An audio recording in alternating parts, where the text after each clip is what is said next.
Hi there, it's Matt with Cityflux here with a review for Ernest Scared Stupid. This is a movie that I have quite a bit of affection for, though it's very much of its time, but as I am of that time too, I respond well to it. It's not a particularly good movie, but it's one that I enjoy, especially with young kids. And I say really young, like if they grow beyond 9, they're not gonna dig this too much.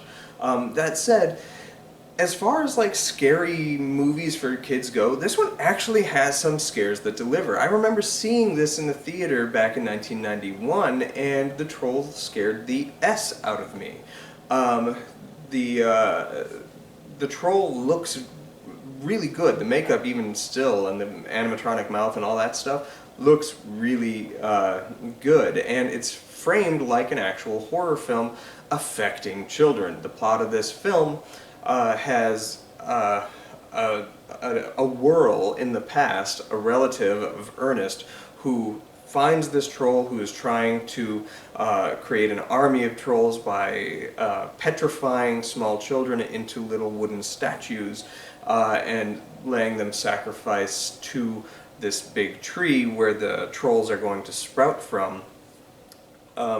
Ernest's relative is able to capture the troll and cast him into the ground, never to be able to arise unless one of his future ancestors says a specific thing in a specific spot, and then the troll will be released. So when that inevitably happens by Ernest, he has to rally the troops to try and stop this troll. However, no adults believe that this troll is actually in existence and thinks this is all just a town myth from hundreds of years ago.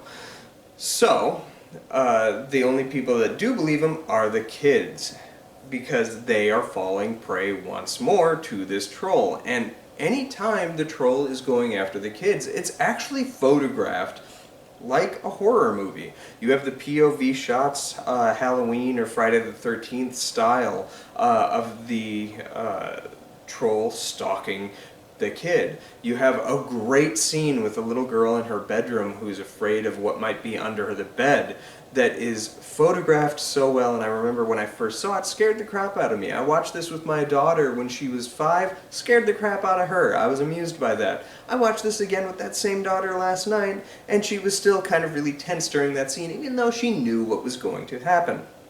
However, as scary as this movie is for really young kids and a good introduction to horror for young people, it has quite a bit of humor, and if you like the Jim Varney, Ernest P. Worrell kind of character, I think he's at his best here, or at least at my favorite here. They make great use of the dog rimshot. They do some good cameo work with some of the other characters that you've come to expect with this franchise, but if you've never seen the franchise, my daughter hasn't, she can still understand everything that's going on, that she just thinks that Ernest is a weird character, similar to Jim Carrey at the height of his powers, and as Ernest predates Jim Carrey and his work, that's kind of neat.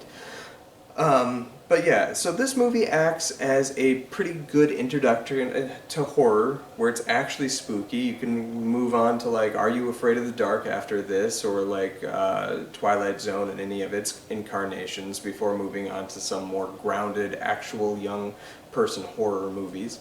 So it works on that level. As an adult, it is quite obnoxious, but I do appreciate it to a certain extent. What I found fascinating, though, is watching it a couple of years ago with my daughter for the first time since I was her age. The structure of this film was lifted for Hocus Pocus. If you watch Hocus Pocus and this movie back to back, the first 10 minutes are identical. Like, scene for scene, the same. Like, they switch out the amount of characters and scenes and maybe some motivations, but it lays the same track. And it follows the same beats with which the horror arrives, as well as the same beats with which you think that the troll or witches are done, but no, they have one more go left in them.